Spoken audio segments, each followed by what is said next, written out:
I'll do is number 3. So number 3 says the length of arc EF is 5 pi.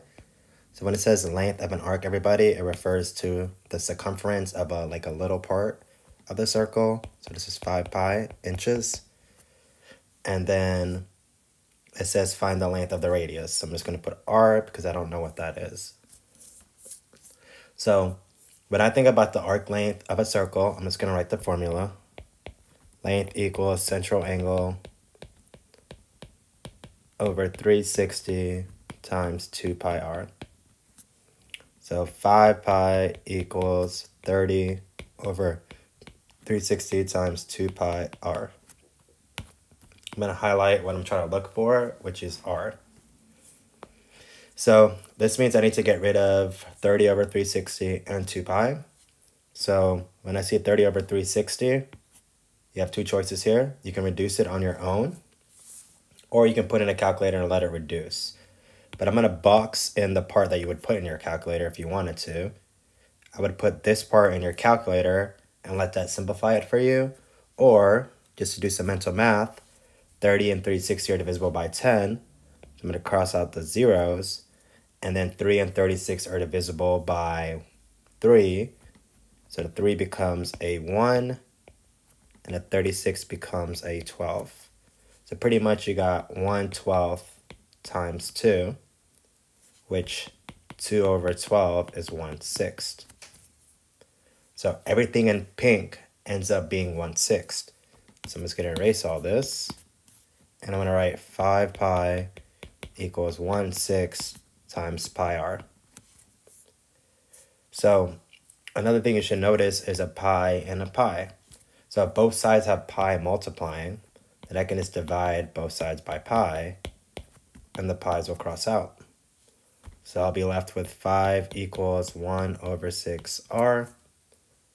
And if I'm multiplying by 1/6, that means you should multiply by the reciprocal, which is 6, so you can undo what's happening there. So r equals 30 inches. So that's how you would do that problem. I think my big suggestion always is anytime I see length or it says area, I just write down the formulas, and then I just take the information that's given to me, and then I try to make a plan from there. So let me see if I can show you another one like that. Like these are more standard, like this one is asking you to find the area. So once again, area equals central angle over 360. But this time I want to take a fraction of the whole circle, which is pi r squared. So area equals 135 over 360 times pi 8 squared. So now, once again, if you're using a calculator, I would do 135 over 360 times 8 squared. And the only reason why I'm doing that is I want my answer to have pi in it. So whatever 135 over 360, and then which is 3/8 by the way, you're going to multiply that by 64, and you're going to get the number 24. And since we're doing area, it's going to be square meters. And now if I want to find out the decimal, which is not always required, I can do 24 times pi, and that's going to be approximately 75.4 square meters. All right, so that's what you do for area. All right, so let's talk about the difference between a central and interior angle. So when I draw a circle, all right, I'm going to draw 2 circles. Well, I don't need 2 circles, let's just do 1. And let's say that I'm going to make a shape. Let me see what shape I make first. This looks like a pentagon. All right, let's say that this is a regular pentagon and all 5 of these are the same length. If I go in the center and I go out using a radius, this right here is called a central angle. So think of a central angle that is formed when you take 2 radii to form the angles. So the the radii are going out to the outside of a circle, and then you're forming a central angle because this dot in the middle is called the center. That's a central angle. An interior angle, by the way, is this angle right here. Interior angles are, excuse me, are the angles that make up the pentagon on the outsides. So that's going to be in black. Those are called interior angles. So one thing you need to understand is an interior angle is not the same thing as a central angle. All the black angles will be the same measurements, just like all the red angles will be the same measurements. But the red ones don't necessarily equal the interior angles. So we'll talk about how to solve for interior angle, but I just first want to show you the difference between them. All right, so now let's get to this proof, which is number 10, and that's me, Mr. Yosef, having a great vacation in Costa Rica. And if you were in my class or you were at our school, we learned this formula that helps us find the area of a pentagon. So something like this. If you have a regular pentagon and you know what R and N means, this formula will help you find the area of that. So that's what we're going to do right now, is we're going to show how this formula comes about.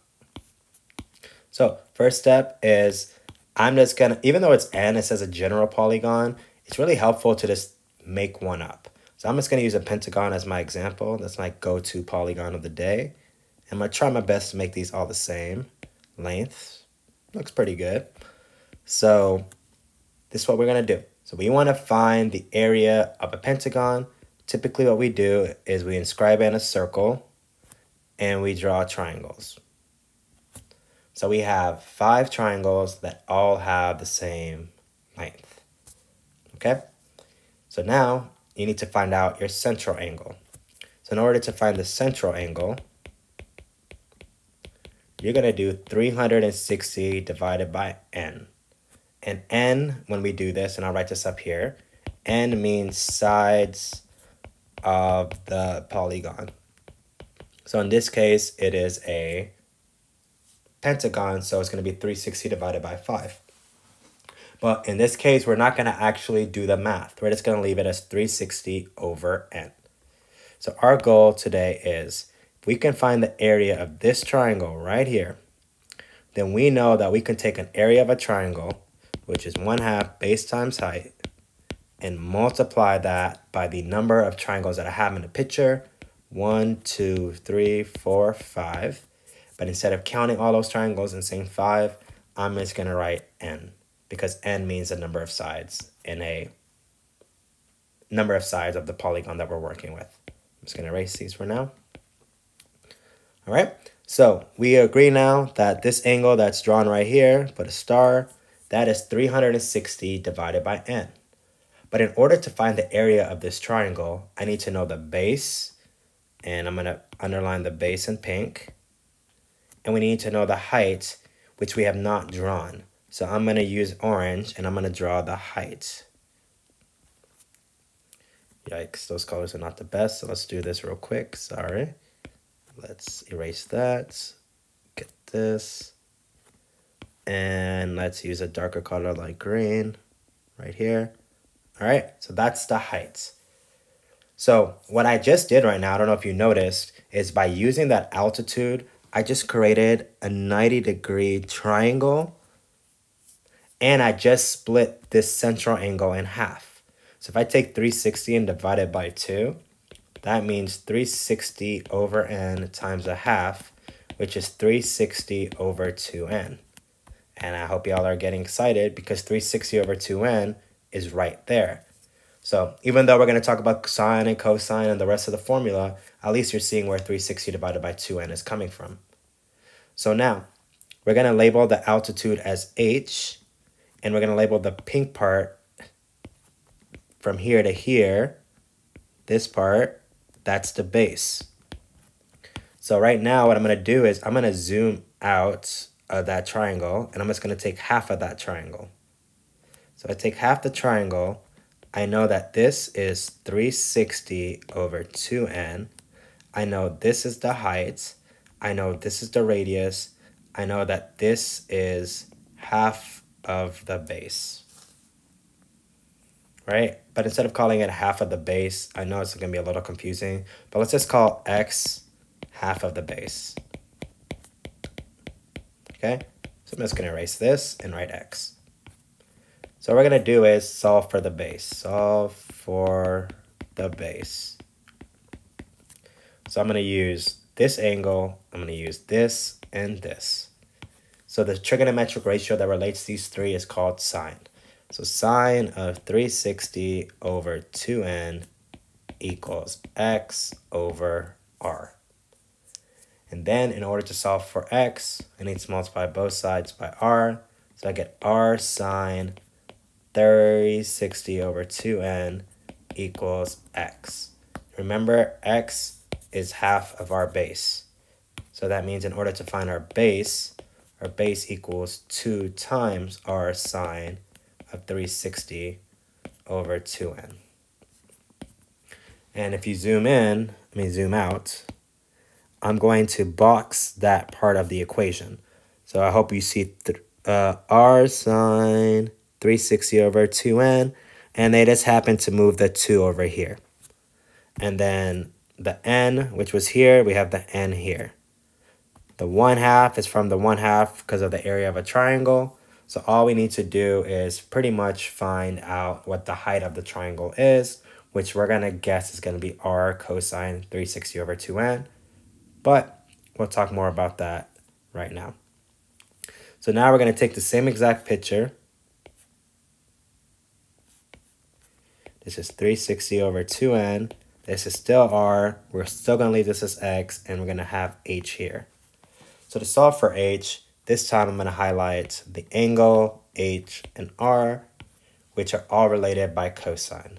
So cosine of 360 over 2n equals adjacent, which is h. Adjacent means beside, over r.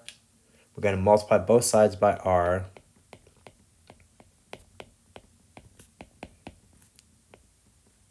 And that's your height. And does everybody see that r cosine 360? This represents the height. These two represent the base and represents how many triangles. And the 1/2 is from the formula down here as well. So that's how you get this formula. So my recommendation is if you're ever given a question like this on a test, why don't you just do the process for a regular pentagon? Don't worry about all the variables. Just do it like a normal problem, and then you'll start seeing how it's related to this.